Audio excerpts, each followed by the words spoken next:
오늘 말씀은요, 사도행전 3장입니다. 사도행전 3장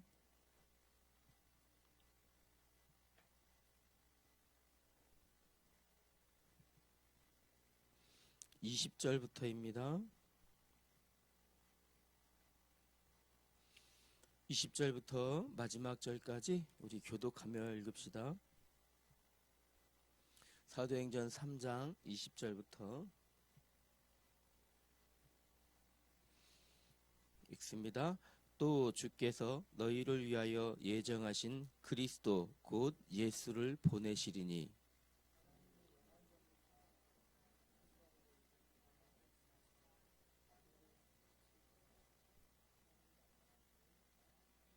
모세가 말하되 주 하나님이 너희를 위하여 너희 형제 가운데서 나 같은 선지자 하나를 세울 것이니 너희가 무엇이든지 그의 모든 말을 들을 것이라.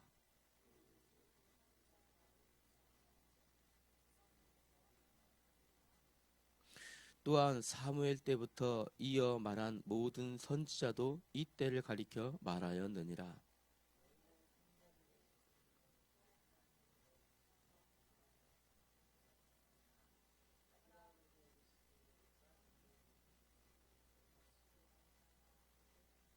함께 읽습니다. 하나님이 그 종을 세워 복 주시려고 너희에게 먼저 보내사 너희로 하여금 돌이켜 각각 그 악함을 버리게 하셨느니라. 아멘. 자, 오늘 여기서 말한 이 선지자가 누구실까요? 오늘 요 사실을만 찾아내면 되겠습니다. 여기서 말하는, 오늘 성경에서 말하는 이 선지자는 바로 예수 그리스도이십니다. 오늘 제목은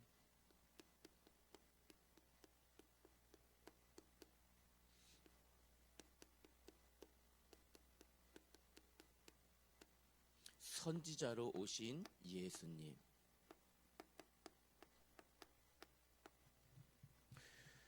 지금 오늘 요 내용은요, 예수님의 제자 베드로의 설교 내용이에요. 베드로의 설교 내용인데 여기에 누구를 예를 들어서 얘기하냐면 이스라엘 백성들이 가장 존경하는 인물 모세. 왜냐하면 이 이스라엘 백성들에게 이 모세는요 구원자였어요. 구원자. 어떤 구원자였냐면 이스라엘 백성들이 애굽에 400년 동안 노예로 붙잡혀 있을 때 그 노예에서 해방시킨 구원자를 모세라고 생각했었어요. 그래서 이스라엘 백성들에게 있어서 이 모세는요, 모세의 이 위치나 모세를 대하는 모든 것들은 절대적이었었어요. 그래서 지금 이 예수님의 제자 베드로가 모세의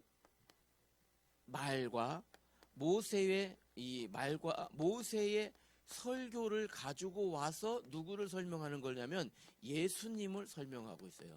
예수님이 바로 선지자이시고 예수님이 바로 그리스도이시다라는 것을 지금 설명하고 있는 거예요. 자, 볼까요? 이스라엘 백성들에게 그래서 모세의 말은 절대적이에요. 모세의 말과 모세를 통하여 준, 사실은 우리는 이미 다 알고 있잖아요. 그죠? 모세가 자기의 능력을 한 것이 아니고 하나님이 모세에게 은혜 주셔서 능력 주셔서 모세가 행했다는 우리는 알고 있잖아요. 그런데 지금 이스라엘 백성들은 그렇게 생각하지 않았어요. 이스라엘 민족 이 당시만 해도 모세가 능력을 일으켜서 해방한 것처럼. 율법은 누가 주셨습니까? 하나님이 모세를 통해 주신 거잖아요. 그런데 그 율법도 모세의 말이라고 생각했었어요. 이스라엘 백성들은 율법을 지키면서 모세의 율법을 지킨다. 하나님이 주신 율법을 지키는 것이 아니고 모세의 율법을 지킨다라고 생각한 거죠. 그러면 자, 오늘 베드로가 이스라엘 백성들에게 이스라엘 백성 얘기합니다. 예수님은 너희들이 말한 그 모세가 말했던 그 선지자가 바로 그 예수님이야. 모세의 말을 열심히 지키잖아. 모세의 율법 따라 살잖아. 그 모세의 율법에 말한 그 선지자가 누구냐? 바로 그리스도야. 이거를 지금 이 베드로가 설교하고 있는 거예요. 이해되시죠? 첫 번째 봅시다. 그러면요, 모세가 증거하는 것은 누구시라고요? 모세가 증거하는 것은 그리스도를 지금 증거하고 있는 거예요. 모세가요. 오늘 성경 우리가 읽은 데 보니까 나 같은 선지자가, 모세 스스로가 나 같은 선지자가 일어날 것이다, 나 같은 선지자가 올 것이다. 이 말씀은 어디 있냐면 모세의 말 중에 있어요. 신명기 18장 15절에 기록되어 있어요. 모세가 이제 임종하기 전에 이스라엘 백성들에게 마지막 설교를 하던 그 장면에 나와 있어요. 나는 구원자가 아니야. 나는 이스라엘 백성들을 육신적으로 애굽에서 구원한 인도한 인도자일 뿐이지, 실제로 유대인들의 구원자는 누구야? 이 선지자가 올 거야. 나 같은 선지자가 올 거야. 그리고 하는 말씀이 뭐라고 하냐면요, 나 같은 선지자가 올 건데 그 선지자의 그 말을 들어야 된다. 들어라. 이렇게 말하는 거예요. 그 말을 들을지라. 그 선지자의 말을 들을지어라. 그 선지자의 말에 순종해야 된다. 이스라엘 백성들이 모세의 율법을 꼭 지키는 사람들인데, 모세도 지금 누구를 말하는 거예요? 모세도 예수님, 선지자로 오신 예수님, 그 말을 듣고, 심지어는요, 오늘 성경에 보니까 그 선지자의 말을 듣지 않으면 어디 중에서요? 백성 중에서 멸망을 받을 거다. 이렇게 기록했어요. 이 선지자는 누굽니까? 모세가 증거하는 선지자는 참 선지자이신 예수님이시죠. 두 번째로, 뿐만 아니라 오늘 베드로의 설교 보니까 모세만 등장하는 것이 아니고 또 누가 나옵니까? 다른 선지자들도 나오잖아요. 그죠? 다른 선지자들도 나오는데 모세 이후에 일어난 선지자들, 막 사무엘, 에레미야, 이사야, 다른 선지자들. 오늘 보니까 사무엘이 등장합니다. 여기에 24절 보니까 또 사무엘 때부터 이어 말한 모든 선지자들도, 모든 선지자들도 누굴 말한 것이다? 이 선지자를, 오실 선지자를 말한 것이다. 그래서 구약의 선지자는요, 그리스도의 그림자였던 겁니다. 그림자였어요. 그냥요. 그림자. 다시 말하면 오실 그리스도의 그림자일 뿐이에요. 모든 선지자들이. 사무엘 때부터 사무엘 이후에 일어난 모든 선지자들이 어떤 선지자를 말했다고요? 모세가 말했던 그 선지자, 앞으로 오실 그 선지자. 이제는 베드로가 말하고 있죠. 그 뭐입니까? 이미 오신 그 참 선지자 이거죠. 선지자들의 모든 말이 누구에게 집중되어 있습니까? 그리스도이신 예수님을 가르쳐 말하고 있는 거죠. 뿐만 아니라요, 이 선지자들은 그럼 결국에는 자기들의 말을 한 것이 아니라 오실 그리스도의 모형일 뿐인 거죠. 모형이에요.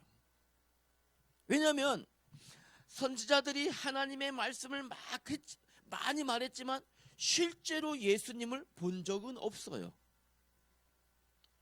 그렇죠? 뿐만 아니라 예수님은 죽음에서 다시 살아나셔서 살아계시지만 이 선지자들은 지금 아직 살아나지 못하고 있어요. 어디에 있습니까? 아직까지 무덤 속에 있는 거예요. 결국에는 이 선지자들이 말한 모든 것은 오실 그리스도의 모형일 뿐이다라는 거죠. 그리고 세 번째로 봅시다. 뿐만 아니라 그러면 선지자 중에 그러면 가장 위대하신 선지자, 마지막 선지자는 누구십니까? 마지막 선지자. 우리는 그분을 가리켜 참 선지자라고 얘기합니다. 마지막 선지자이며 참 선지자. 왜일까요? 히브리서 1장 1절과 2절에 보면요, 구약 시대에는 이 옛날 선지자들의 말을 들었지 않느냐? 이제 신약 선지 예수님 이후에는 누구의 말을 듣느냐? 참 아들로 오신 참 선지자의 말을 들어야 된다, 이 말을 하고 있어요. 누구의 말? 지금은 구약 시대입니까? 신약 시대입니까? 지금 그러면 지금 신약 시대죠. 신약 시대면 누구 말을 들어야 됩니까? 참 선지자, 참 선지자의 말을 들어야 돼요.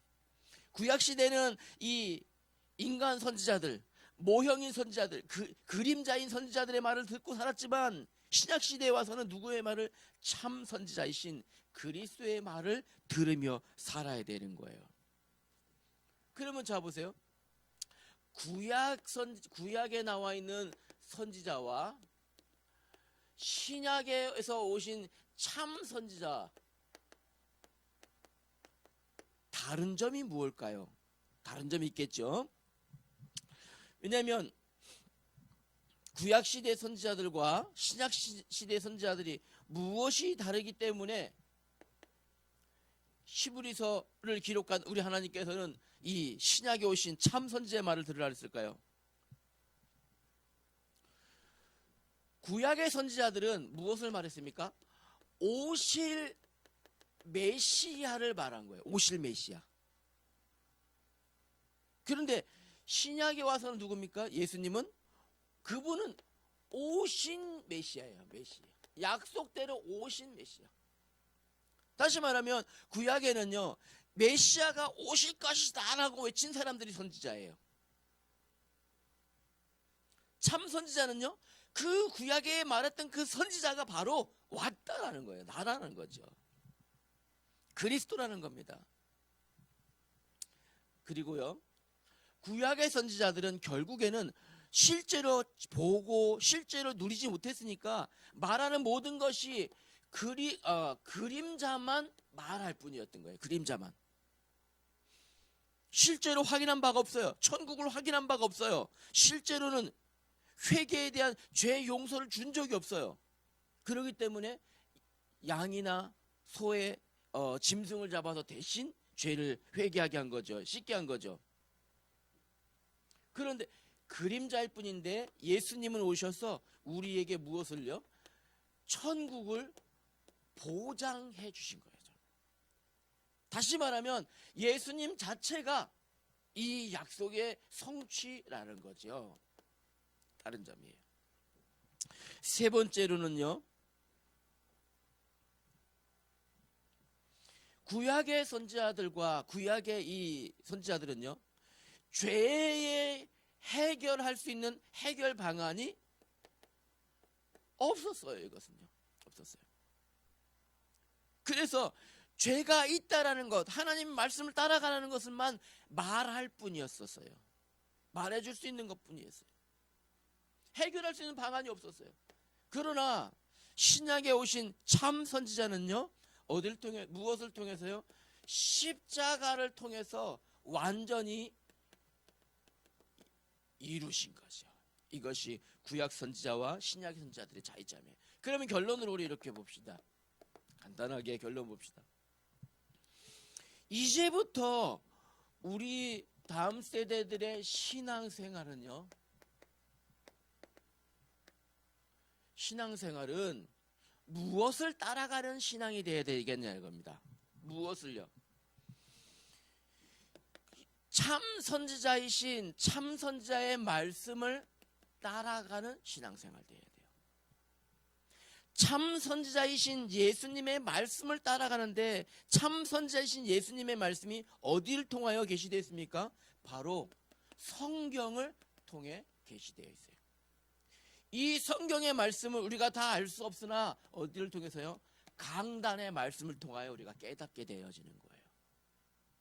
이해되시죠? 그러면 우리가 왜 강단의 말씀을 따라가야 된다 말합니까? 하나님의 말씀을 우리에게 주시는 길이기 때문에. 어떻게 하나님 말씀 따라가야 돼요? 하나님 말씀이 어디 기록되어 있어요? 성경에 기록되어 있어요. 그 성경을 우리가 읽어도 그 내용을 잘 이해할 수 없기 때문에 강단에서 그 성경의 말씀을, 하나님의 말씀을 우리가 잘 이해하고 하나님의 말씀을 따라 살도록 가르쳐 주시는 것이 바로 강단의 말씀이에요. 우리는 무엇 따라가야 됩니까? 우리 다음 세대들은 강단의 말씀 따라가야 되는 거예요. 강단의 말씀을 어떻게 따라가야 될까요? 이제 우리가 여러분들이 하나 해야 될 거, 이제 그 흐름을 보고 따라가는 신앙생활을 해야 됩니다. 간단하게 우리 결론 내어집니다. 우리 이번 여름 수련회 동안에 우리 다음 세대들 함께 하느라고 수고했어요. 힘들고 지쳤죠? 그래서 오늘 빨리 끝냈어요. 중요한 것, 강단의 말씀은 곧 하나님의 말씀을 우리가 배움이에요. 오해하면 안 돼요. 그러면 목사님의 말이 하나님의 말이냐? 하나님의 말씀을 전해주기 때문에 따라가는 거예요. 기도하십시다. 하나님 은혜를 감사합니다. 선지자로 오신, 참 선지자로 오신 우리 예수님을 이 시간 배웠습니다. 그림자가 아니라 완성이신 그리스도, 예언이고 예표가 아니라 성취하신 예수 그리스도를 따라가는 우리의 다음 세대들 되게 하여 주시옵소서. 예수님 이름으로 기도하였습니다. 아멘.